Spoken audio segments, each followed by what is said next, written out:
Assalamualaikum dan salam sejahtera kepada Dr. Farhana binti Muhammad Rusli. Nama saya Nur Fatihah Umar binti Osman. Nombor metrik di 2019108824. Bersama saya rakan yang jelita iaitu Siti Khadijah binti Kamar dengan nombor metrik di 2019108824. Kami akan membentangkan tentang penulisan ulasan mengenai buku sejarah dalam arus kesedaran Sumansih kepada Profesor Adnan Haji Nawang. Buku yang kami gunakan ialah buku yang bertajuk Sejarah dalam Arus Kesedaran Sumansih kepada Profesor Adnan Haji Nawang. Pengarang bagi buku ini terdiri daripada 3 orang iaitu Ishak Saad, Adnan Yusof dan Nabir Haji Abdullah. Buku ini diterbitkan oleh Universiti Tun Hussein On UTHM pada tahun 2019. Buku ini merangkumi 347 halaman bercetak yang mengandungi 13 bab. Buku ini berukuran saiz A5 atau lebih tepat 29 cm panjang dan 20 cm lebar. Jenis tulisan atau font yang digunakan adalah Arial dan saiz tulisan yang digunakan adalah 12 pada halaman kandungan, saiz 14 pada tajuk setiap bab dan akhir sekali saiz 18 pada tajuk hadapan buku. Jika kita lihat pada aspek kulit hadapan buku ini pula telah memaparkan wajah individu beserta ilustrasi kompas. Logo UTHM turut diletakkan pada bahagian kanan bawah buku ini. Pada bahagian belakang pula, buku ini turut tertera nama tajuk buku. Pengarang buku ini turut menyertakan sinopsis ringkas tentang penerbitan buku ini. Kita lihat pula pada kekuatan buku ini. Kekuatan pertama ialah buku ini telah menggabungkan banyak penulisan yang ditulis oleh para pelajar pasca siswa azhar dan juga para pensyarah dari institusi pengajian tinggi awam dan swasta. Para penulis buku ini berani mengetengahkan isu-isu yang dianggap agak sensitif dalam pensejarahan tanah air, terutamanya berkaitan perjuangan berhaluan kiri dalam usaha mencapai kemerdekaan negara. Selain itu, penulis menggunakan sumber yang sahih sebagai rujukan dalam penulisan buku ini. Penggunaan sumber yang sahih penting untuk mengukuhkan hujah dan menguatkan lagi suatu kenyataan yang ingin dijelaskan oleh sejarawan tentang pensejarahan yang ingin dikemukakannya. Kekuatan buku ini juga dapat dilihat dari aspek pengolahan yang baik. Pengolahan yang baik dapat memudahkan pembaca untuk memahami kandungan yang ingin disampaikan oleh penulis. Seterusnya, buku yang bertemakan sejarah seperti ini dapat meningkatkan semangat patriotisme dalam diri pembaca. Buku ini memuatkan pelbagai kisah suka duka pejuang terdahulu memperjuangkan tanah air tercinta. Akhir sekali, buku ini dapat dijadikan sebagai sumber rujukan kepada masyarakat untuk mendalami sejarah negara kita. Namun begitu, buku ini turut mempunyai beberapa kelemahan. Kelemahan buku ini dapat dilihat dari segi kekurangan penggunaan unsur visual. Kekurangan penggunaan gambar atau ilustrasi dalam penulisan akan menyebabkan pembaca mudah berasa bosan, terutama ketika membaca bahan bacaan dalam bidang sejarah. Buku ini juga ditulis hanya dengan menggunakan satu warna sahaja iaitu warna hitam. Selain itu, buku ini kurang membahaskan perkaitan antara peristiwa sejarah yang telah berlaku dengan impaknya terhadap negara kita pada hari ini.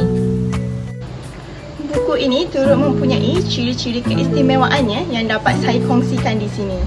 Yang pertama, buku ini lengkap dengan maklumat yang sahih. Hal ini kerana buku ini menggunakan sumber primer dan sumber sekunder di dalam menghasilkan penulisan sejarah.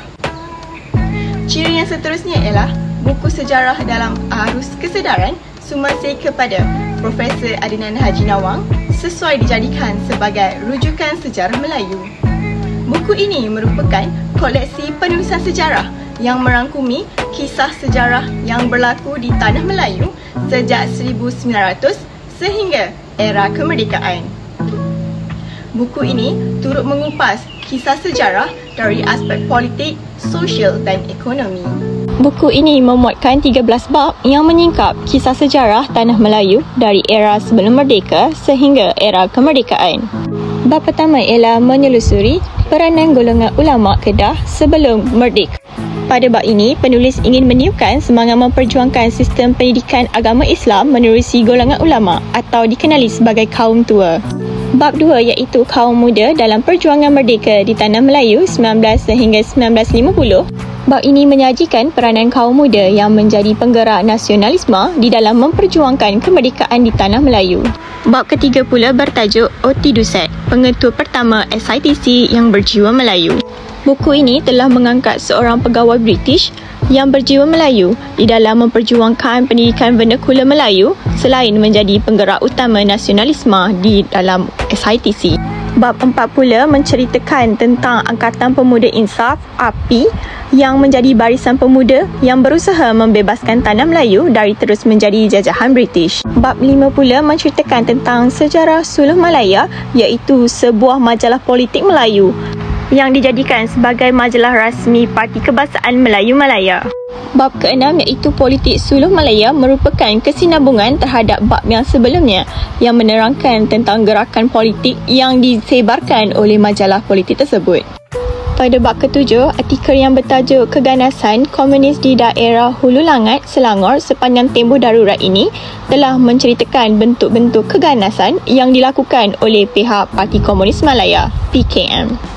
Bab ke-8 yang bertajuk Putih Maria, tokoh politik nasionalis wanita perintis kemerdekaan ini yang menceritakan tentang tokoh wanita yang mencuburi bidang politik Melayu sebagai ketua kaum Ibu UMNO. Bab ini mengisahkan peranan beliau untuk memperjuangkan hak wanita dan orang Melayu. Seterusnya, bab 9 pula bertajuk Dari Dasar Penilaian Nilai Islam sehingga Wasatiyah, Perkembangan dan Pengubahsuaian Pelaksanaan Islam Kerajaan 1981 sehingga 2002.